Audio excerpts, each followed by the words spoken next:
Su nombre se traduce como Dios fortalece.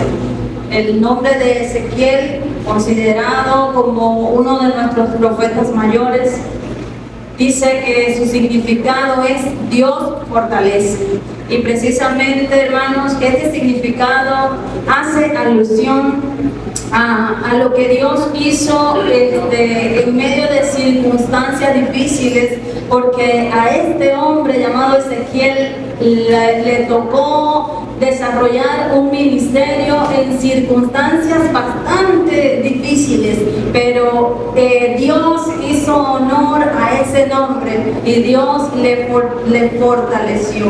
Cuando leemos el libro de Ezequiel, hermanos, la primera escena que abre cuando abrimos las páginas en este libro es el escenario de un lugar llamado Babilonia, donde en ese momento estaba cautivo el pueblo de Israel y el mismo profeta también inmerso allí, estaban exiliados en esta tierra. La primera escena entonces vemos cómo era una Babilonia como casa de esclavitud del pueblo de Dios. Y allí en medio de este escenario se dieron las profecías, las palabras que encontramos en el libro de Ezequiel. Decimos que el pueblo de Dios, hermanos, estaba en este momento exiliados en Babilonia.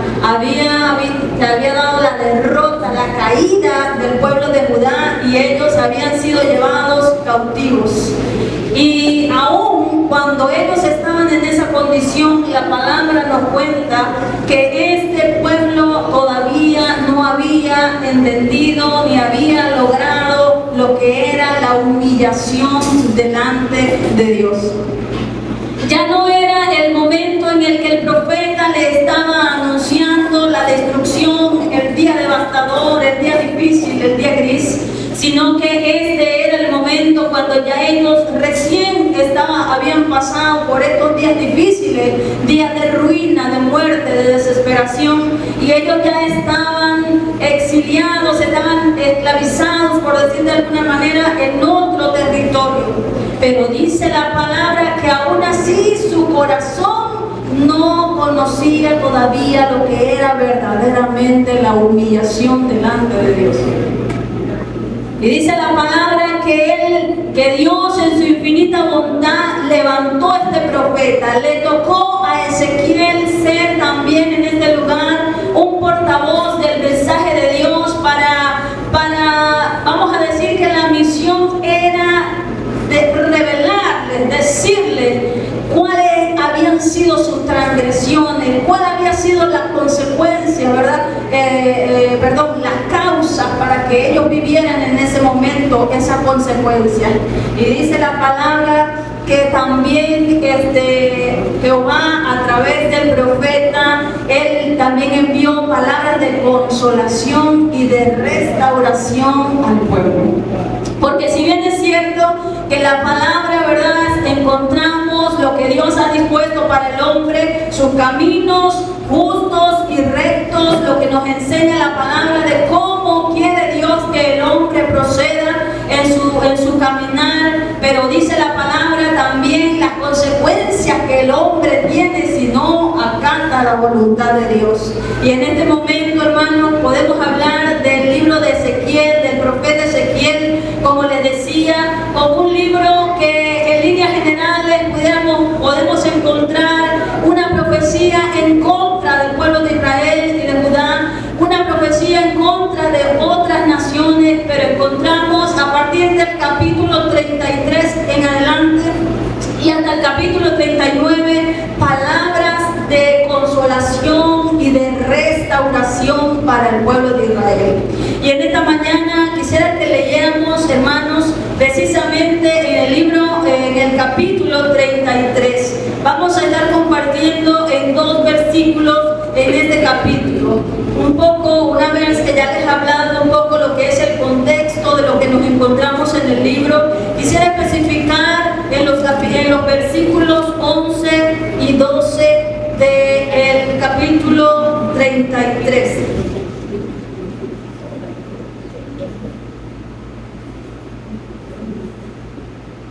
Dice la palabra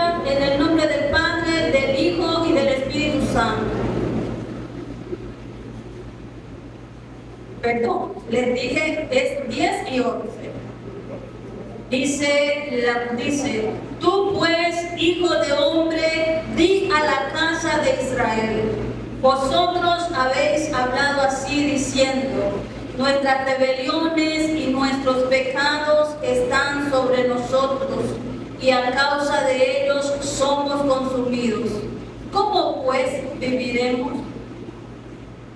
Diles, vivo yo, dice Jehová el Señor, que no quiero la muerte del impío, sino que se vuelva el impío de su camino y que viva. Volveos de vuestros malos caminos. ¿Por qué moriréis, oh casa de Israel? Amén. Bien, hermanos, en esta mañana, ¿verdad? Solamente compartimos el versículo 10 y el versículo 11. En el libro de Ezequiel vemos cómo reiteradas veces Dios le habla a este hombre y le dice, tú hijo de hombre, y el profeta allí daba la palabra de parte de Dios para el pueblo.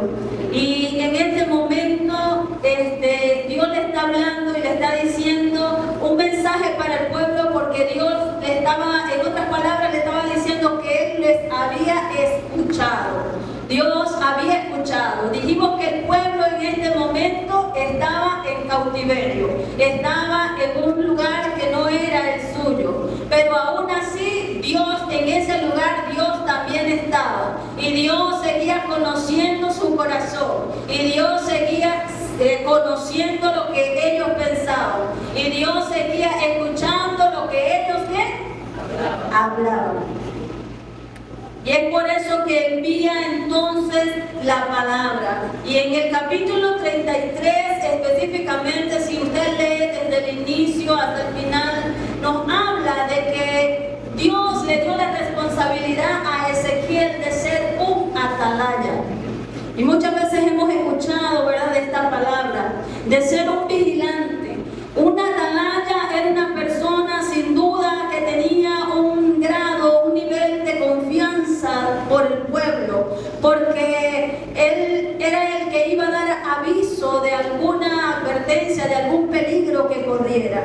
Una atalaya era una persona que debía ser vigilante para poder librar al pueblo de algo. En este momento, cuando Dios levanta a Ezequiel, le dice, yo te he puesto por atalaya, le decía que su responsabilidad sería advertirle al hombre de los pecados que ellos hacían, y que por causa de ese pecado podía venir la consecuencia. Y le decía, en líneas generales, y para parafrasear un poco, ¿verdad?, lo que es el capítulo, le decía, si el hombre se vuelve, si yo le señalo su pecado, pero si el hombre se vuelve, alcanzará misericordia. Pero si no se vuelve, y también a aquel que tú le hablaste la palabra, entonces tú librarás tu responsabilidad delante de él. Pero si tú le hablas la palabra como profeta y esa persona no la escucha, él recibirá las consecuencias, pero tú te librarás de eso, ¿verdad? O en el caso de que las escuchara, él habría cumplido su misión y sería para bendición de ambos. Esto es lo que relata el capítulo 33, pero especialmente, hermanos, encontramos aquí una actitud en el pueblo. En el versículo 10 y en el versículo 11, básicamente en el versículo 10 encontramos una actitud del pueblo, una condición, un modo de pensar en el que ellos insistían permanentemente. Ellos decían, Dios lo dijo, ¿verdad? Le decían, nuestras rebeliones y nuestros pecados están sobre nosotros, y a causa de ellos somos consumidos. Decía, ¿cómo pues viviremos? Ellos estaban como que diciendo, Dios ha hablado de que esto es por causa de nuestros pecados. Nuestros pecados nos han traído a esta situación. Ya de aquí no podemos levantarnos. ¿Cómo es que vamos a vivir? Mira dónde estamos. Mira lo que nos pasó. Esta era la palabra que Dios había hablado. Así también lo relata otro profeta por allá, que decía el pueblo. Insistían en esto, ellos se repetían y decían, ya no hay oportunidad. Nuestros pecados nos han consumido. Y Dios en este momento, hermanos, le habla a través del profeta porque Dios les escuchaba. Les decía, diles que yo les he escuchado cuando ellos dicen estas cosas. Y leí un comentario donde habla de que cuando las personas, cuando esto se da, de que tenemos un pensamiento que es continuo, puede llevarnos, si es contrario, puede llevarnos a la preocupación o a la desesperación. También se puede usar la palabra cavilar. Yo no sé si ustedes han escuchado la palabra, ¿verdad? O conocen lo que es el concepto, cavilar. Leí un comentario donde hablaba que el pueblo estaba en cavilaciones.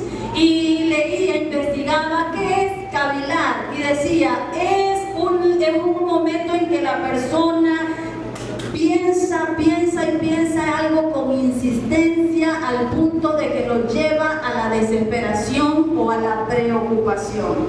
Y en este momento el pueblo de Israel estaba cavilando, estaba desesperando, estaba sintiéndose como que ya ellos no tenían una salvación posible a través del profeta. Ellos pensaban, en algún momento pensaron que el proceder de Dios para ellos había sido severo. Ellos pensaban que el juicio de Dios, el juicio que Dios había emitido por sus pecados había sido un poco fuerte y que como ya había llegado, ellos no podían hacer ya nada más. Sin embargo, hermanos, ellos en este momento no entendían que Dios delante de ellos había puesto también la vida, pero que ellos con sus excusas decían o creían que ellos no era posible alcanzar la vida o alcanzar la salida de ese momento. Vemos, hermanos, en el mismo libro de Ezequiel, capítulo 24, verso 23, si me ayudan los hermanos para que pueda proyectarse acá. En el capítulo 24 del libro de Ezequiel, del verso 23, en su parte B, la última parte del versículo, leemos: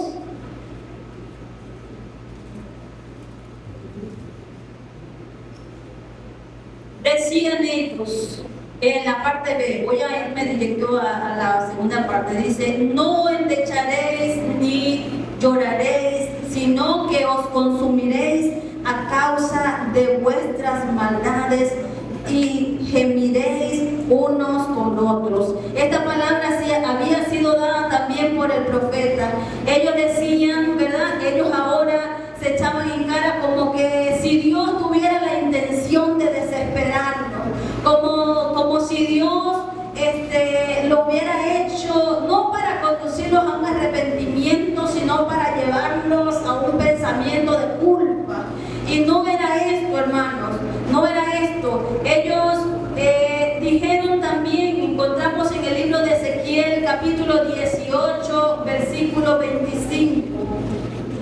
Llegaron a decir el pueblo, estando en esta condición: el camino del Señor no es recto.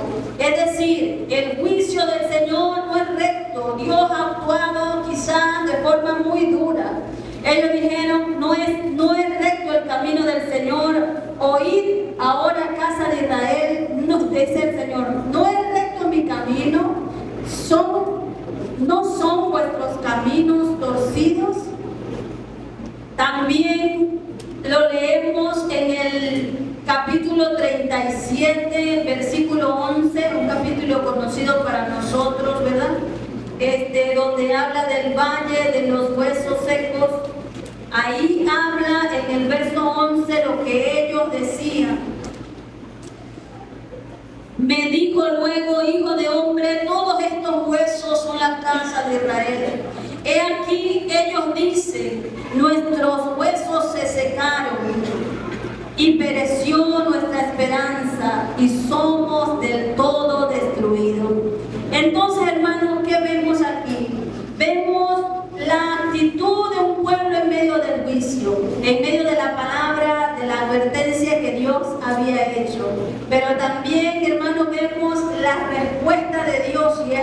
vamos a ir. Ellos decían que no tenían esperanza, sin embargo Dios le levantó un profeta para decirles aún hay esperanza. Y vemos en el versículo 11, que es el que leímos en esta mañana, decía, diles, vivo yo, dice Jehová el Señor, que no quiero la muerte del impío, sino que se vuelva el impío de su camino y que viva. Volveos de vuestros malos caminos.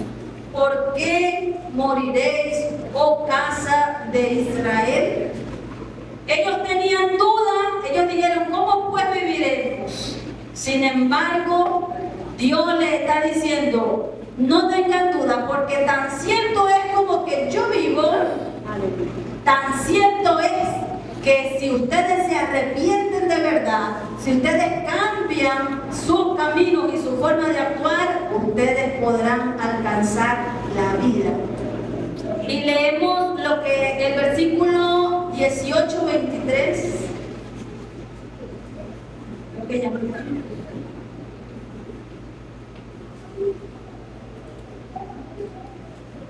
Dice, ¿quiero yo la muerte del impío? Dice Jehová el Señor. ¿No vivirá si se apartare de sus caminos? Y este mensaje se repite muchas veces en el libro. Dice, ¿quiero yo la muerte del impío? No, esa no es la voluntad de Dios. Dice que muchos hermanos, muchas veces lo podemos ver, que hay personas que profesan la fe y de repente se vuelven apóstatas. Ellos acarrean sus consecuencias. Pero también vemos personas que son full pecadoras, tienen una larga lista. Pero si ellos se arrepienten y vienen a Dios, hay salvación también para ellos. Amén. Vemos en los versículos 30 y 31 de este mismo capítulo 18 de Ezequiel. Dice, por tanto yo os juzgaré a cada uno según sus caminos, oh casa de Israel, dice Jehová el Señor.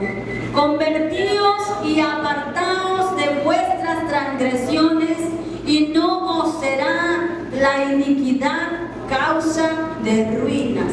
Dice, echad de vosotros todas vuestras transgresiones con que habéis pecado, y haceos un corazón nuevo y un espíritu nuevo. ¿Por qué moriréis, casa de Israel? Hermanos, si puedes por favor retrocederme un poquito. Dice el 30. Dice aquí, convertíos y apartaos de vuestras transgresiones. Y esto es lo que habla, hermano, de lo que es el arrepentimiento, lo que quería lograr Dios a través de la palabra dada por el profeta para el pueblo. Dice la palabra, ¿verdad? También, si vamos y nos ubicamos en el Nuevo Testamento, en 2 de Pedro 3:9, un versículo muy conocido, dice que el Señor no retarda su promesa, sino como algunos la tienen por tardanza, sino que es paciente, no queriendo que ninguno se pierda, sino que procedan al arrepentimiento. Este ha sido el plan y esta ha sido la voluntad de Dios, hermano. Lo fue con su pueblo, específicamente con el pueblo de Israel, y también lo es para nosotros en el día de hoy.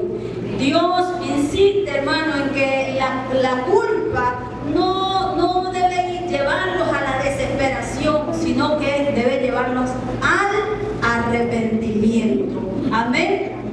Pero hay algo importante que el Señor les da en este versículo 11, y es que le habla y le dice, pero volveos, vuelve a repetir, pero volveos, y nos habla ese volvernos, y aquí también en estos versículos nos habla de lo que implica ese llamado de Dios a volvernos.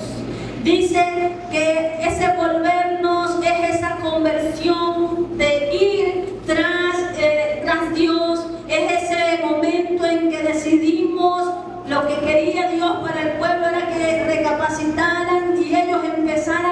considerar a Dios en la circunstancia en la que estaban, que consideraran las palabras que Dios le había hablado, que consideraran no solamente las consecuencias de su pecado, sino las palabras de bendición y de restauración que Dios les había hablado para los momentos, para el futuro. Volver significa buscar de Dios nuevamente, considerarlo, ir en dirección a Él. Volver es como retrocedernos y volvernos a un lugar donde un día tuvimos una relación con Dios, una comunicación. Y vemos, hermanos, a lo largo de la Biblia cómo Dios le habla este mensaje al pueblo de Israel. El profeta Zacarías, uno de nuestros profetas menores, también en su libro, ¿verdad? En el capítulo 1, verso 3, dice la palabra que el Señor una vez más le decía al pueblo, ya ellos en este libro, ya ellos habían salido del cautiverio, estaban ellos en otro espacio, y sin embargo la palabra de Dios nuevamente le decía, volveos pues a Dios, y Él se volverá a vosotros. Y la palabra es reiterativa, ¿verdad? Dice, vamos a leer el versículo 3 y 4 de Zacarías capítulo 1.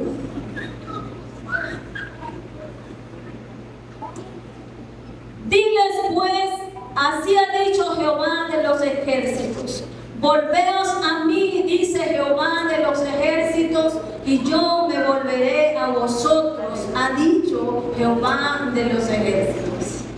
No seáis como vuestros padres, a los cuales clamaron los primeros profetas, diciendo, así ha dicho Jehová de los ejércitos, volveos ahora de vuestros malos caminos y de vuestras malas obras, y no atendieron ni me escucharon, dice Jehová. Amén. Vemos aquí, ¿verdad?, cómo nos habla la palabra que en este momento nuevamente les hacía el llamado al pueblo de Israel. Pero en este tiempo, hermanos, creo que no escapamos. Entendemos a través de la palabra del Señor, y si ponemos también las circunstancias que hoy estamos viviendo, los días que se han presentado, los tiempos, estos días que nosotros nos ha tocado vivir, creo, hermanos, que no es un tiempo diferente. Creo que la palabra sigue siendo la misma, y es la palabra que el Señor nos habla en esta mañana. ¿Qué podemos nosotros reflexionar en la palabra, hermanos, y sacar la enseñanza para nosotros de este pasaje en el libro de Ezequiel? Dios hizo énfasis, ¿verdad? Vemos aquí la palabra del Señor haciendo énfasis en la actitud y en los pensamientos que tenía el pueblo en el momento difícil. Nosotros como iglesia, hermanos, estamos llamados a ser conscientes de lo que hoy 4 de febrero, de agosto, 4 de agosto de 2024, de lo que hoy estamos pensando, de cómo estamos viendo nuestro panorama y nuestra circunstancia, de cómo estamos hablando delante de Dios, de las palabras que habíamos escuchado antes. En este escenario de Ezequiel 33, el pueblo ya estaba comiendo, ya estaba viviendo las consecuencias, pero Dios les habla y les estaba diciendo lo que ellos habían escuchado antes. Hoy nosotros como iglesia, hermanos, estamos llamados a poder reflexionar la palabra que Dios nos habló antes de que llegara el día de hoy. La palabra que Dios nos dio advirtiéndonos de las situaciones que podía acarrear el pecado de nuestra nación y por ende su pecado y el mío. Dios lo ha hablado, la palabra de Dios no ha pasado, la palabra de Dios no pudieron haber muerto los profetas que la dieron, pudo haber muerto cualquier persona. Allí en Zacarías específicamente le decía Dios al pueblo, vuestros padres que escucharon esta palabra, ¿dónde están? Murieron. Los profetas, ¿dónde están?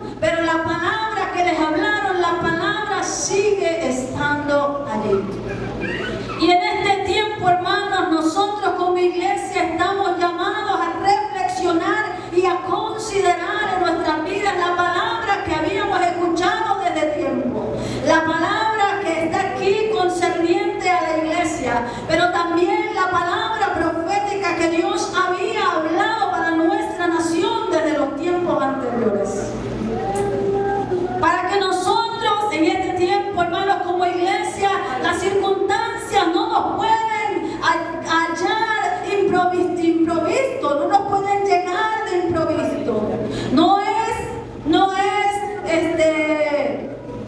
No es la idea, no sé cómo decirlo en este momento.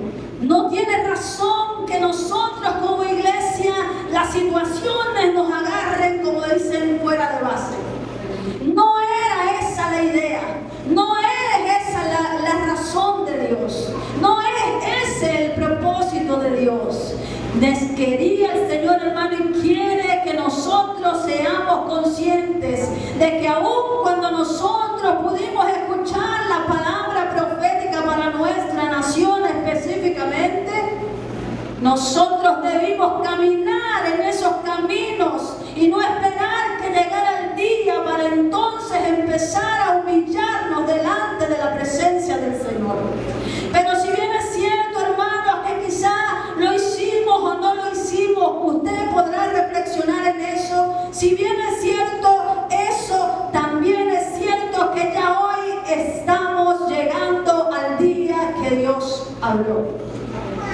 Y que según el conocimiento que tenemos nosotros de lo que Dios ha hablado para nuestro país, entendemos que se acercan días difíciles. Pero que nosotros no podemos quedarnos en este claudicar, en este cavilar que tenía el pueblo de Israel diciendo: si es verdad, somos pecadores; si es verdad, estos son los pecados; si es verdad, Venezuela está llena de pecados; si es verdad, esta tierra se ha corrompido. Y resaltando y hablando del pecado y no recordando la palabra también que Dios ha hablado. De que si nuestra nación, de que si nuestros hermanos, de que si nuestra familia, y muchas veces, en muchos casos, de que si nosotros mismos verdaderamente nos convertimos y nos arrepentimos delante de Dios, la situación, las circunstancias pueden cambiar. ¿Qué es lo que Dios quiere? Que no cavilemos, que no pensemos en la situación de pecado al punto de que nosotros como iglesia estemos desesperanzados. La iglesia del Señor no puede estar desesperanzada. La iglesia del Señor no puede pensar en ningún momento que nuestra nación está perdida, que se acabó todo. La iglesia del Señor tiene que conocer la palabra y tiene que proclamar esta palabra. La iglesia del Señor está llamada como este profeta Ezequiel. Hoy no está Ezequiel, hoy está usted y estoy yo, para proclamarle a la gente, diciéndole: sí, pero si tú te vuelves del pecado, pero si cambiamos esto, pero si no seguimos en el pecado, Dios va a traer la restauración que necesitamos. Aún no todo está perdido, aún hay vida, tenemos acceso a la vida. No todo es para muerte, no todo es para destrucción. No seamos nosotros portadores o portavoces de eso, de que destrucción, de que muerte, de que todo esto, aunque nosotros, hay que tener un equilibrio. Pero también, hermanos, hay que hablar de la restauración que Dios puede traer y quiere traer para nuestra nación y para nuestras vidas, iglesia. Nosotros debemos volvernos. Dice la palabra que Él no quiere la muerte. Cuando Él tiene, hermanos, este trato con nosotros, los hombres y las mujeres, dice que Él muchas veces nos habla de forma condicionante, y es para que nosotros podamos ir y caer en cuenta y podamos venir a un arrepentimiento verdadero. Eso es lo que Dios quiere. Quiere conducirnos a un arrepentimiento verdadero. Los amigos que están aquí, si hay amigos en medio nuestro, es necesario que tú puedas saber que ciertamente Dios conoce tu pecado. Ciertamente Dios lo sabe, y por mucho de ello ha venido las consecuencias, y hoy estamos quizá viendo las consecuencias del pecado del hombre, especialmente en nuestra nación. Pero que hoy Dios nos ofrece sanidad, ofrece la libertad, ofrece el perdón de pecados, ofrece la vida, ofrece libertarnos de las consecuencias del pecado. Hoy Dios está dispuesto en esta mañana, pero nosotros necesitamos volvernos a Dios. Amén.